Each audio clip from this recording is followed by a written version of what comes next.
Assalamu alaikum wa rahmatullahi wa barakatuh. My brothers and my sisters, a common question that our brothers and sisters tend to ask, right? And even the non-Muslims, why do we fast? What are some of the wisdoms behind it? Many people think that I just need to refrain from food, drink and sexual intercourse and I'm deprived throughout this month.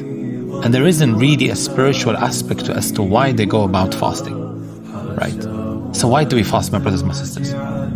Allah subhanahu wa ta'ala, the Almighty, has not prescribed any ruling except that it holds great wisdom. Some of this wisdom may be apparent to us, while much of it might remain beyond our comprehension.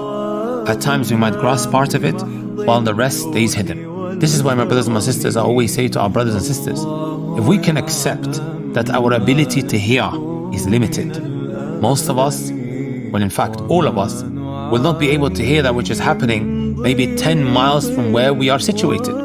Our ability to see, right? That's also limited. What we can smell.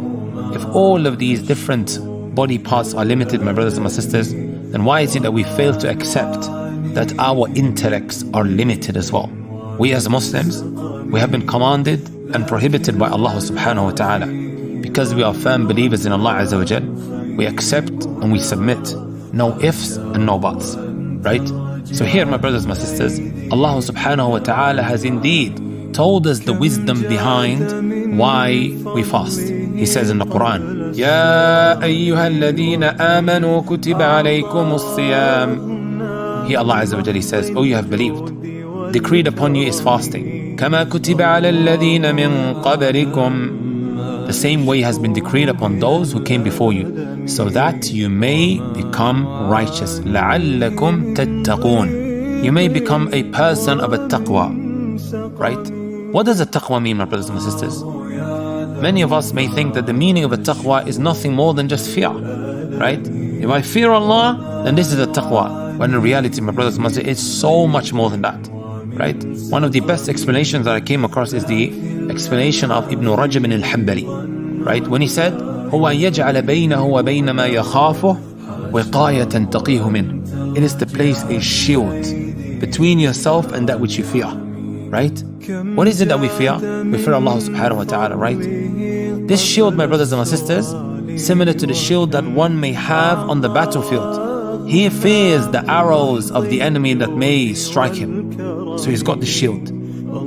This shield, my brothers and my sisters, is فعل الطاعات واجتناب المنهيات. Is to do what Allah Azza wa Jal told us to do and to stay away from that which He had told us to stay away from. Right? This is what we want to walk away with in the month of Ramadan. Right? If you look closely, my brothers and my sisters, at what Jabir ibn Abdullah radiallahu ta'ala anhu mentioned. He said, إِذَا صُمْتُمْ فَلْيَصُمْ سَمْعُكْ وَبَصَرُكْ وَلِسَانُكْ. Make sure your ears are fasting. Make sure your eyes are fasting. Make sure that your tongue is fasting from what? مِنَ الْكَذِبِ وَالْمَآثِمِ. From lies and also anything that is sinful. Right? The objective isn't to just withhold from food, drink and also sexual intercourse. But in fact, my brothers and my sisters, Allah Azza wa Jal wants us to continue, right, after the month of Ramadan. Would you agree, my brothers and my sisters, the majority of the sins that we fall into, right, originates from these three body parts that I mentioned? Allah subhanahu wa ta'ala is helping you, my brothers and my sisters, to overcome sinning through these body parts that He has blessed us with. Fasting is a means to achieve righteousness, and righteousness is fulfilling what Allah Azza wa Jalla's commandment and refraining from what He has prohibited. Fasting is one of the greatest means to help a servant adhere to the commands of his religion, right? The scholars, my brothers and my sisters, have mentioned a bunch of wisdoms behind the obligation of fasting, all of which are aspects of righteousness, right? And because of that, it is beneficial, my brothers and my sisters, that we mention some of these wisdoms to remind the fasting person and encourage them to fulfill these purposes. So we have 5 wisdoms, my brothers and my sisters, that I want to share with every single one of you. Number 1, my brothers and my sisters, fasting is a means to show gratitude for blessings.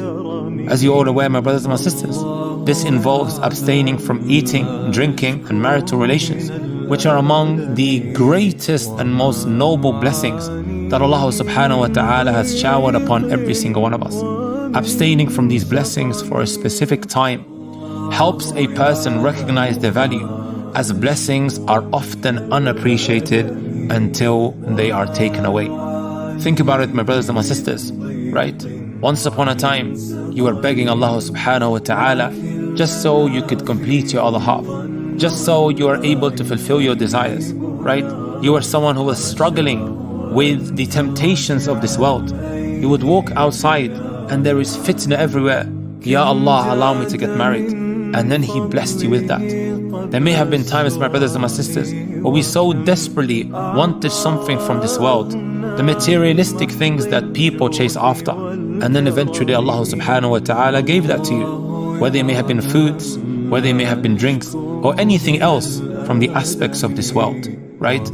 Once upon a time you so badly wanted it. Imagine all of that is taken away. What would be your state of affairs? How would you be able to function in this world, right? You don't appreciate something until you've lost it. Number 2 now, my brothers and my sisters. Fasting is a means to abandon prohibitions. When the soul obeys by abstaining from permissible acts in pursuit of Allah Azza wa Jalla's pleasure and out of fear of His severe punishment, it becomes more capable of refraining from what is prohibited. Thus, fasting becomes a means to avoid the prohibitions of Allah Azza wa Jalla, the Almighty. Number 3, my brothers and my sisters. Fasting helps in overpowering and wrestling down your desires and temptations. When the soul is satisfied, it tends to desire more temptations. But when it experiences hunger, it refrains from its cravings and its temptations.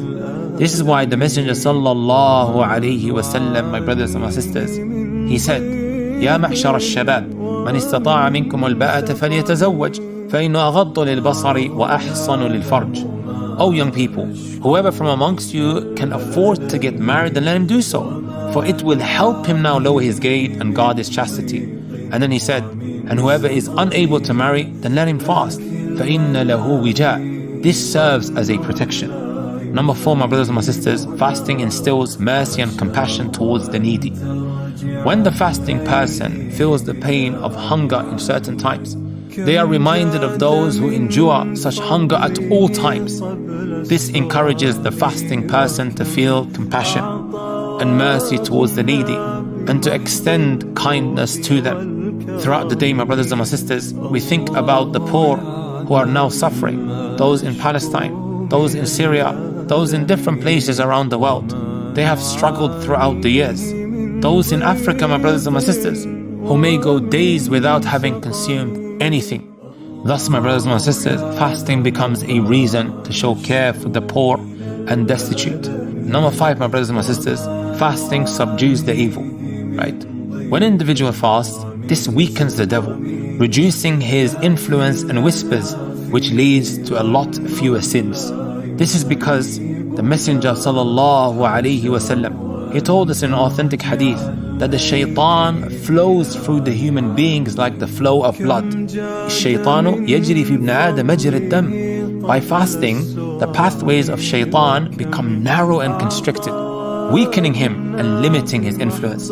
Shaykh al-Islam Ibn Taymiyyah rahimahullah ta'ala, he says, وَلَا رَيْبَ أَنَّ الدَّمَ يَتَوَلَّدُ مِنَ الطَّعَامِ وَالشَّرَابِ وَإِذَا أَكَلَ أَوْ شَرِبَ اتَّسَعَتْ مَجَارِ الشَّيْطَانِ. He says, there is no doubt that blood is generated from food and drink. When a person eats or drinks, the pathways of the devils, the blood paths are widened. But when a person fasts, the pathways of the devils are narrowed, and the heart becomes inclined towards good deeds and avoiding evil. Right? My brothers and my sisters, these are just some of the hikam, some of the wisdoms of why we as Muslims fast. As you can see, there is indeed great knowledge in that which Allah subhanahu wa ta'ala has prescribed and obligated upon His servants.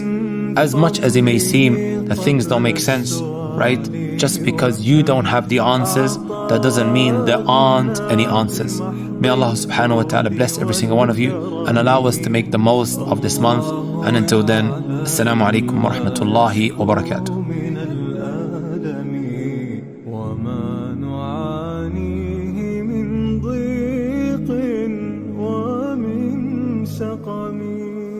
الله يعلم ما نشكو من الألم وما